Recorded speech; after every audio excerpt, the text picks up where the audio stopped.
രാഹുൽ മാങ്കൂട്ടത്തിൽ പ്രതിയായ ലൈംഗിക അതിക്രമ കേസ് കേരള രാഷ്ട്രീയത്തെയും നിയമവ്യവസ്ഥയും ഒരുപോലെ പിടിച്ചുലയ്ക്കുകയാണ്. ഇന്ന് രാഹുലിന്റെ ജാമ്യ ഹർജി കോടതിയുടെ പരിഗണനയ്ക്ക് വരുമ്പോൾ പോലീസിനെ പ്രതിക്കൂട്ടിലാക്കുന്ന ഗുരുതരമായ സാഹചര്യങ്ങളാണ് നിലവിലുള്ളത്. മൂന്നാമത്തെ അതിജീവിതയുടെ ശബ്ദ സന്ദേശം പുറത്തു വന്നതോടെ പരാതിക്കാരുടെ എണ്ണം വർദ്ധിക്കുന്നു എന്ന് വ്യക്തമാവുകയാണ്. എന്നാൽ പ്രതിയെ സംരക്ഷിക്കാൻ ഗൂഢനീക്കങ്ങൾ നടക്കുന്നുണ്ടോ എന്ന ചോദ്യമാണ് ഇപ്പോൾ ഉയരുന്നത്.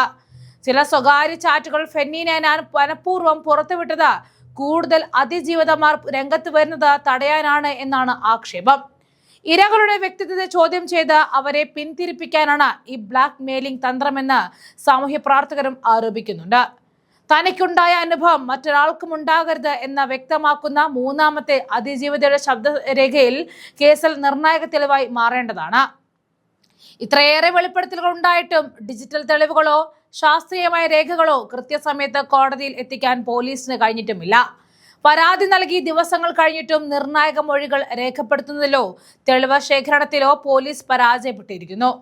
നിയമം എല്ലാവർക്കും ഒരുപോലെയാണെന്ന് പറയുമ്പോഴും സ്വാധീനമുള്ളവർ പ്രതികളാകുമ്പോൾ നീതി തേടിയെത്തുന്നവർ അപമാനിക്കപ്പെടുന്നത് കേരളത്തിന് അപമാനകരമാണ്. അതേസമയം മാങ്കൂട്ടത്തിനെതിരെ പരാതി നൽകിയ മൂന്നാമത്തെ അതിജീവിതരുടെ ശബ്ദ സന്ദേശത്തിൽ ഫെന്നി നൈനാൻ പുറത്തുവിട്ടത് ചാറ്റിന്റെ കുറച്ചു ഭാഗങ്ങൾ മാത്രമാണെന്ന് അതിജീവിത ഞെട്ടിക്കുന്ന വെളിപ്പെടുത്തൽ നടത്തി. 2025 ഓഗസ്റ്റിലാണ് രാഹുലിനെ കുറിച്ചുള്ള വാർത്തകൾ കണ്ടത്. വ്യക്തത വരുത്താൻ വേണ്ടിയാണ് രാഹുലുമായി സംസാരിച്ചത്. അടൂരിലേക്ക് വരരുത് എന്നും പാലക്കാട്ടേക്ക് എത്തണമെന്നും പറഞ്ഞു. പിന്നീട് കൂടിക്കാഴ്ചയ്ക്ക് വിസമ്മതിച്ചു. വ്യക്തിപരമായ കാര്യങ്ങൾ ഉള്ളതുകൊണ്ടാണ് സുരക്ഷിതമായ ഒരിടം വേണമെന്ന് ആവശ്യപ്പെട്ടതെന്നും അതിജീവിതയുടെ ശബ്ദ സന്ദേശത്തിലുണ്ട്. ഫെന്നി നൈനാൻ ചാറ്റ് പുറത്തുവിട്ടതിന് പിന്നാലെ അതിജീവിതക്കെതിരെ രൂക്ഷമായ സൈബർ ആക്രമണങ്ങളാണ് നേരിട്ടത്. 2025 ഒക്ടോബർ നവംബർ മാസത്തിലെ ചാറ്റിലാണ് രാഹുലിനെ കാണണമെന്നും ഓഫീസ് പറ്റില്ല എന്നും പറഞ്ഞതായിട്ട് ചാറ്റിലുണ്ടായിരുന്നത്. ഇത് മറ്റൊരു രീതിയിൽ വ്യാഖ്യാനിക്കുകയും അതിജീവിതക്കെതിരെ രൂക്ഷമായ സൈബർ ആക്രമണം ഉണ്ടാവുകയും ചെയ്തിരുന്നു. അതുകൊണ്ടാണ് അതിജീവിത വ്യക്തത വരുത്തിയത്. 2025 ഓഗസ്റ്റിലാണ് രാഹുലിനെതിരായ വാർത്തകൾ വരുന്നത്. രാഹുലുമായി തനിക്കൊരു ബോണ്ട് ഉണ്ടായിരുന്നു. ഈ സാഹചര്യത്തിലാണ് രാഹുലിനെ വിളിക്കുന്നത്. ഇത് ശരിയാണോ എന്ന് ചോദിച്ചതും കാണാൻ അവസരം ചോദിച്ചതെന്നും അതിജീവിത പറയുന്നു. നമുക്ക് അതിജീവിതയുടെ ആ ഓഡിയോ സന്ദേശത്തിലേക്ക് പോകാം. രാഹുലിന് വേറെ റിലേഷൻഷിപ്സ് ഉണ്ടോ? വേറെ കല്യാണങ്ങൾ വരുന്നുണ്ടോ? ഇന്ന് നിന്റെ അടുത്ത് സത്യം പറയണം. ഞാൻ നിന്നെ ഒരു അനിയനെ പോലെ കാണുന്നത്, നീ ഒരു ചേച്ചിയെ പോലെ കാണുന്നത്, നിന്റെ അടുത്ത് സത്യങ്ങളെ പറയണം എന്ന് പറഞ്ഞപ്പോൾ ഫെനിയാണ് എനിക്ക് അഷുറൻസ് തന്നുകൊണ്ടിരുന്നത്. രാഹുലിന്റെ ജീവിതത്തിൽ വേറെ പെൺകുട്ടികളില്ലെന്നും ഉള്ള ആൾക്കാരെല്ലാം ആളുടെ ഫാൻസ് ആണ്, അല്ലെങ്കിൽ ആൾക്ക് ഭയങ്കര ശല്യമാണ്, എല്ലാരെയും ബ്ലോക്ക് ചെയ്തിട്ടിരിക്കുകയാണ് എന്നൊക്കെ ഫെനിയാണ് എനിക്ക് വീണ്ടും വീണ്ടും ഒരു റീഅഷുറൻസ് തരുന്നത്. അപ്പോൾ ഒരു ട്രോമ ബോണ്ടിൽ നിൽക്കുന്ന ഞാനാണ്. എനിക്ക് എൻ്റെ കുഞ്ഞിൻ്റെ അച്ഛൻ എന്നുള്ളൊരു ബോണ്ട് അപ്പോഴും എനിക്ക് രാഹുലിൻ്റെ അടുത്തുണ്ട്. അപ്പോൾ എനിക്കത് ഒരു സമാധാനമായിരുന്നു എനിക്ക് അന്ന് കിട്ടിയിരുന്നത്. എന്നെ അധിക്ഷേപിക്കണം, വ്യക്തിഹത്യ നടത്തണം, സ്ലട്ട് ഷെയിം ചെയ്യണം, സൈബർ ബുള്ളിങ് നടത്തണം. ഇനി മുന്നോട്ട് വരാനിരിക്കുന്ന കുട്ടികളെയും കുഞ്ഞുങ്ങളെയും സ്ത്രീകളെയും പെൺകുട്ടികളെയും എല്ലാവരെയും ഇതൊന്ന് കാണിച്ച് പേടിപ്പിക്കണം, നിശബ്ദതയിലാക്കണം എന്ന് ഉദ്ദേശിച്ചുകൊണ്ട് മാത്രം ഫെന്നി നൈനാൻ പുറത്തു വിട്ടിരുന്ന കുറച്ച് സ്ക്രീൻഷോട്ടുകളും പോസ്റ്ററുകളും വളരെ ലേറ്റ് ആയിട്ടാണ് ഞാൻ ശ്രദ്ധിക്കുന്നത്. ഇതിനെപ്പറ്റി ഒരു ക്ലാരിറ്റി തരണം എന്ന് ഉദ്ദേശിച്ചുകൊണ്ട് മാത്രം ഞാൻ കുറച്ച് കാര്യങ്ങൾ പറയാൻ ആഗ്രഹിക്കുകയാണ്. ഫെനിയെ ഞാൻ പരിചയപ്പെടുന്നത് 2024 ജൂലൈയിലാണ്. അന്ന് തൊട്ട് 2025 നവംബർ വരെ ഞങ്ങൾ വളരെ അടുത്ത സുഹൃത്തുക്കളായിരുന്നു. എനിക്ക് ഫെനി ഒരു കുഞ്ഞ് അനിയനെ പോലെയാണ് കണ്ടുകൊണ്ടിരുന്നത്. എനിക്ക് എൻ്റെ കുഞ്ഞിനെ നഷ്ടപ്പെടുന്നത് 2024 മെയ് മാസത്തിലാണ്. എനിക്ക് മിസ്കാരേജ് ആയതാണ്. ഒരു മനുഷ്യനെ എത്രത്തോളം ട്രോമയിലാക്കി സ്ട്രെസ് തന്ന് സ്ട്രെയിൻ തന്ന് വേദനിപ്പിക്കാവോ അതെല്ലാം ചെയ്തിട്ട് തന്നെയാണ് എനിക്ക് എൻ്റെ കുഞ്ഞിനെ നഷ്ടപ്പെടുന്നത്. ഞാൻ എൻ്റെ ജീവിതത്തിൽ തന്നെ ഏറ്റവും മോശമായിട്ടുള്ളൊരവസ്ഥയിലൂടെ കടന്നു പോകുമായിരുന്നു. Physically, mentally, emotionally, financially. ഈ സമയത്താണ് ഫെനി എൻ്റെ ഇൻസ്റ്റാഗ്രാമിൽ എനിക്ക് മെസ്സേജ് അയക്കുന്നു, ഇങ്ങോട്ട് പരിചയപ്പെടുന്നു. അപ്പോൾ രാഹുലിൻ്റെ വളരെ അടുത്ത സുഹൃത്താണെന്ന് എനിക്ക് പറയുന്നത് കൊണ്ടാണ് ഞാൻ അതിനെ റെസ്പോണ്ട് ചെയ്തത്. ഇപ്പോൾ ഫെനീൻ്റെ അടുത്ത് ആദ്യമായിട്ട് സംസാരിക്കുന്നത് ചൂരൽമല ഫണ്ടിങ്ങിൽ ഇങ്ങനെ കൂപ്പൺ ചാലഞ്ച് ഉണ്ട്, കൂപ്പൺ എടുക്കണം എന്നൊക്കെ പറഞ്ഞിട്ടായിരുന്നു. ഒരു സ്ട്രേഞ്ചറായി എൻ്റെ അടുത്ത് ഞാൻ ആദ്യമായിട്ട് സംസാരിക്കുന്നത് രാഹുൽ മാങ്കൂട്ടത്തിലാണ് ഇതിൻ്റെ ഡ്രോ നടത്തുന്നതും വിന്നേഴ്സിനെ അനൗൺസ് ചെയ്യുന്നതും. അതൊരു കഴിവതും സമ്മർദ്ദം ചെലുത്തി വിന്നറാവാൻ ശ്രമിക്കുക എന്നായിരുന്നു. പിന്നെ എന്ത് സംസാരിച്ചാലും ഫെനി അവസാനം ഈ രാഹുൽ മാങ്കൂട്ടത്തിനെ പറ്റി സംസാരിച്ചാണ് നിർത്തുന്നത്. അപ്പൊ സ്വാഭാവികമായിട്ട് എനിക്കൊരു സംശയം ഉണ്ടായി, രാഹുൽ ഈ നടന്ന കാര്യങ്ങളെ പറ്റിയെല്ലാം ഫെനിയുടെ അടുത്ത് പറഞ്ഞിട്ടുണ്ടാവുമെന്ന്. അപ്പൊ അതും കൂടെ അറിയാൻ ഞാനും ഇനിഷ്യേറ്റീവ് എടുത്ത് ഫെനിയുടെ അടുത്ത് സംസാരിക്കുമായിരുന്നു. സംസാരിച്ച് ഞങ്ങൾ വളരെ അടുത്ത സുഹൃത്തുക്കളെ പോലെയായി. ഞാനൊരു എൻ്റെ അനീതിയുടെ പ്രായമുള്ളൂ ഫെനിക്ക്. അപ്പൊ ഞാനൊരു കുഞ്ഞ് അനിയനെ പോലെയാണ് ഫെനിയെ കൺസിഡർ ചെയ്തിരുന്നത്. അപ്പൊ ഞാനന്ന് കടന്നു പോകുന്ന ഒരു അവസ്ഥ, ഫിസിക്കലി എനിക്ക് പ്രൊലോങ്ഡ് ആയിട്ടുള്ള ബ്ലീഡിങ് ഉണ്ട്, ഹെവി ക്ലോട്ട്സ് ഉണ്ട്, പിന്നെ ക്ഷീണമുണ്ട്, തലകറക്കമുണ്ട്, തളർച്ചയുണ്ട്, മെന്റലി എനിക്ക് ഡിപ്രഷൻ ഉണ്ട്, ആൻസൈറ്റി ഉണ്ട്, ഇൻസോംനിയ ഉണ്ട്. എന്തൊക്കെ പ്രശ്നങ്ങൾ ഉണ്ടാകുമ്പോൾ നമ്മളൊരു മെന്റൽ സ്റ്റേറ്റ് തന്നെ വളരെ ഓൾട്ടർ ആയിട്ടിരിക്കുന്ന ഒരു സിറ്റുവേഷൻ ആയിരുന്നു അത്. ജോലിക്ക് പോകാൻ പറ്റുന്നില്ല, അപ്പൊ ഫിനാൻഷ്യൽ ക്രൈസിസ് ഉണ്ട്, അങ്ങനെ എല്ലാ രീതിയിലും സോഷ്യൽ ആൻസൈറ്റി കൊണ്ട് പുറത്തിറങ്ങാൻ പറ്റുന്നില്ല. നമ്മളൊരു എല്ലാ രീതിയിലും നമ്മളൊന്ന് ഒറ്റപ്പെട്ട് ഇനി എന്ത് എന്ന് മനസ്സിലാവാതെ, എന്താണ് സംഭവിച്ചതെന്ന് മനസ്സിലാവാതെ, എനിക്കെന്റെ കുഞ്ഞിനെ നഷ്ടപ്പെട്ടായിരുന്നു എൻ്റെ ഏറ്റവും വലിയ പ്രശ്നം. ആ സമയത്ത് കുഞ്ഞായിരുന്നു എൻ്റെ പ്രയോറിറ്റി. അപ്പോൾ അതിൻ്റെ ബുദ്ധിമുട്ടുകൾ എനിക്കുണ്ടായിരുന്നു. അങ്ങനെ എല്ലാ ബുദ്ധിമുട്ടിലും ഇരിക്കുമ്പോഴാണ് ഫെനി സംസാരിക്കുന്നത്. അപ്പോൾ ഒരു മൊമെന്റിൽ എനിക്ക് ആരെങ്കിലും അടുത്തൊന്ന് വിളിച്ചു പറയണമായിരുന്നു. പക്ഷെ ഞാൻ അനുഭവിച്ച ഫിസിക്കൽ അസോൾട്ടിനെയും എന്നെ ഹ്യൂമിലേറ്റ് ചെയ്തതിനെ പറ്റി അതിനേക്കാളൊക്കെ ആ സമയത്ത് ഫെനിയോട് സംസാരിക്കുന്ന സമയത്ത് എനിക്ക് എന്റെ കുഞ്ഞെ നഷ്ടപ്പെട്ടതും, എനിക്ക് മിസ്കാരേജ് ഉണ്ടായതും, രാഹുൽ എന്റെ പ്രഗ്നൻസി ഡിനേ ചെയ്തതും, എന്നെ ഷെയിം ചെയ്തതും, എന്നെ ബ്ലോക്ക് ചെയ്തു പോയതും, ഇതൊക്കെ എനിക്ക് വലിയൊരു പ്രശ്നമാണ്. എനിക്ക് രാഹുലിനോട് അതിഭീകരമായ ട്രോമ ബോണ്ടിൽ നിൽക്കുന്ന ഒരു സമയം കൂടെ ആയിരുന്നത്. അപ്പോ ഫെനിയായിട്ട് ഈ കാര്യങ്ങളൊക്കെ സംസാരിച്ചപ്പോ ഫെനി എന്നെ വളരെ ആശ്വസിപ്പിച്ചു, എന്നെ കംഫർട്ടബിൾ ആക്കി. പോട്ടെ, സാരമില്ല എന്നൊക്കെ പറഞ്ഞു. ഇതാരോട് ഇനി പറയരുത് എന്നെ അടുത്ത് ഫെനി പറഞ്ഞിട്ടുണ്ടായിരുന്നു.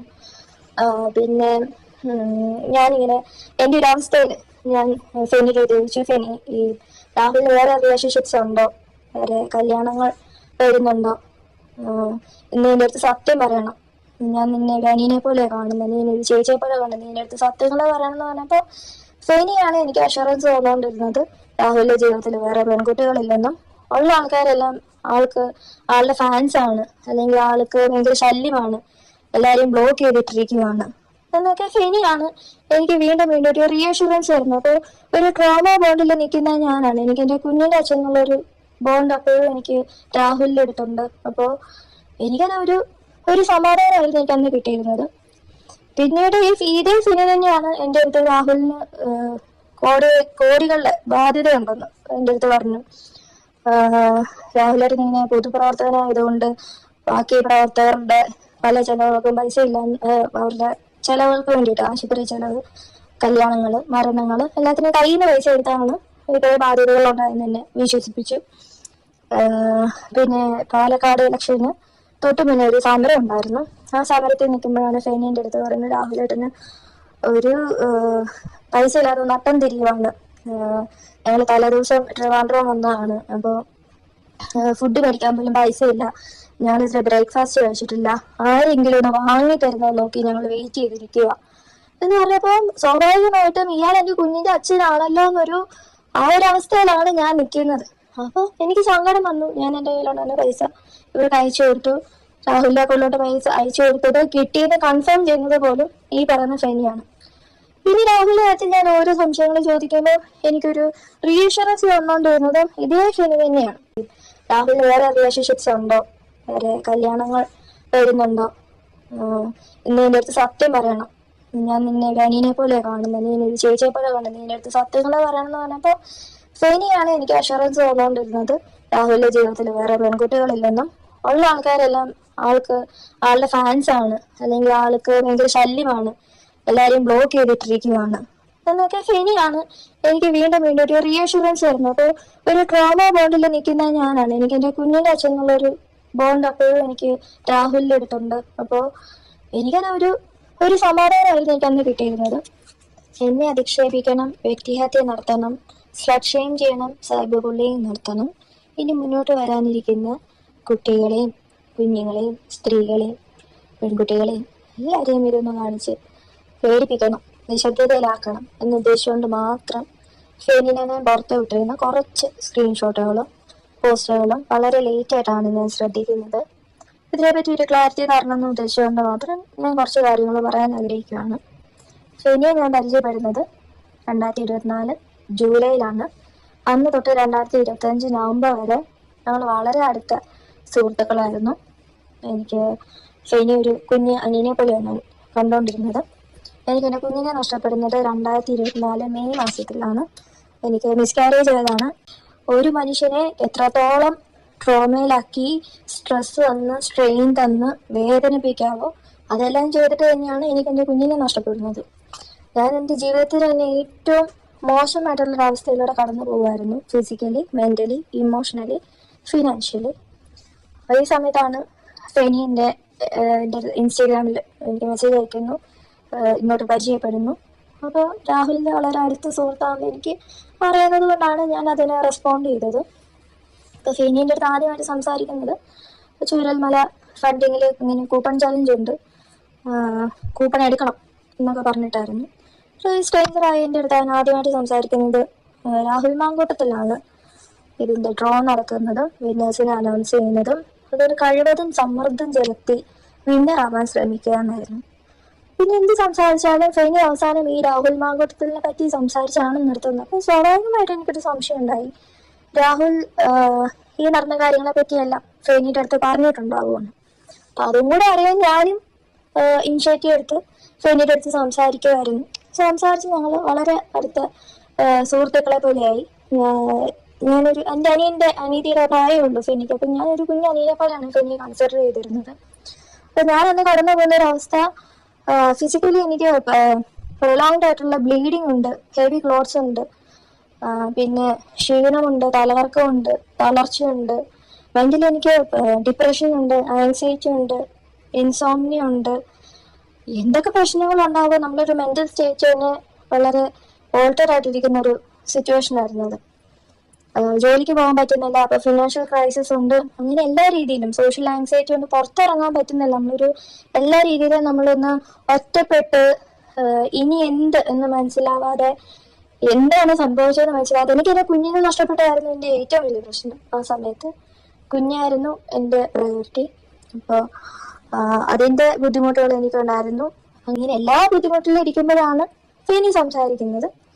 അപ്പോൾ ഒരു മൊമെന്റിൽ എനിക്ക് ആരെങ്കിലും അടുത്തൊന്ന് വിളിച്ച് പറയണമായിരുന്നു. പക്ഷെ ഞാൻ അനുഭവിച്ച ഫിസിക്കൽ അസോൾട്ടിനെയും എന്നെ ഹ്യൂമിലേറ്റ് ചെയ്തതിനെ പറ്റി അതിനേക്കാളൊക്കെ ആ സമയത്ത് ഫെനിയോട് സംസാരിക്കുന്ന സമയത്ത് എനിക്ക് എൻ്റെ കുഞ്ഞെ നഷ്ടപ്പെട്ടതും എനിക്ക് മിസ്കാരേജ് ഉണ്ടായതും രാഹുൽ എൻ്റെ പ്രഗ്നൻസി ഡിനേ ചെയ്തതും എന്നെ സ്ലട്ട് ഷെയിം ചെയ്തതും എന്നെ ബ്ലോക്ക് ചെയ്ത് പോയതും ഇതൊക്കെ എനിക്ക് വലിയൊരു പ്രശ്നമാണ്. എനിക്ക് രാഹുലിനോട് അതിഭീകരമായ ട്രോമ ബോണ്ടിൽ നിൽക്കുന്ന ഒരു സമയം കൂടെ ആയിരുന്നത്. അപ്പോൾ ഫെനിയായിട്ട് ഈ കാര്യങ്ങളൊക്കെ സംസാരിച്ചപ്പോൾ ഫെനി എന്നെ വളരെ ആശ്വസിപ്പിച്ചു, എന്നെ കംഫർട്ടബിൾ ആക്കി. പോട്ടെ സാരിയില്ല എന്നൊക്കെ പറഞ്ഞു, ഇതാരോട് ഇനി പറയരുത് എന്നെൻ്റെ അടുത്ത് ഫെനി പറഞ്ഞിട്ടുണ്ടായിരുന്നു.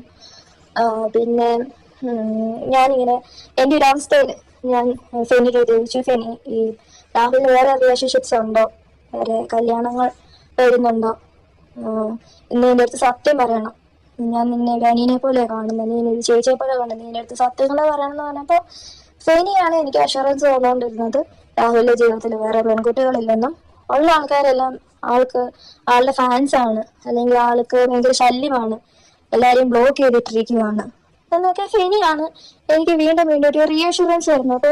അപ്പോൾ ഒരു ട്രോമ ബോണ്ടിൽ നിൽക്കുന്ന ഞാനാണ്. എനിക്ക് എൻ്റെ കുഞ്ഞിൻ്റെ അച്ഛൻ എന്നുള്ളൊരു ബോണ്ട് അപ്പോഴും എനിക്ക് രാഹുലിൻ്റെ അടുത്തുണ്ട്. അപ്പോൾ എനിക്കത് ഒരു സമാധാനമായിരുന്നു എനിക്ക് അന്ന് കിട്ടിയിരുന്നത്. പിന്നീട് ഇതേ ഫെനി തന്നെയാണ് എൻ്റെ അടുത്ത് രാഹുലിന് കോടികളുടെ ബാധ്യതയുണ്ടെന്ന് എൻ്റെ അടുത്ത് പറഞ്ഞു. രാഹുലായിട്ട് ഇങ്ങനെ പൊതുപ്രവർത്തകനായതുകൊണ്ട് ബാക്കി പ്രവർത്തകരുടെ പല ചെലവുകൾക്കും പൈസ ഇല്ല, അവരുടെ ചെലവുകൾക്ക് വേണ്ടിയിട്ട് ആശുപത്രി ചെലവ്, കല്യാണങ്ങൾ, മരണങ്ങൾ എല്ലാത്തിനും കയ്യിൽ നിന്ന് പൈസ എടുത്താണ് ഇതേ ബാധ്യതകളുണ്ടായെന്ന് എന്നെ വിശ്വസിപ്പിച്ചു.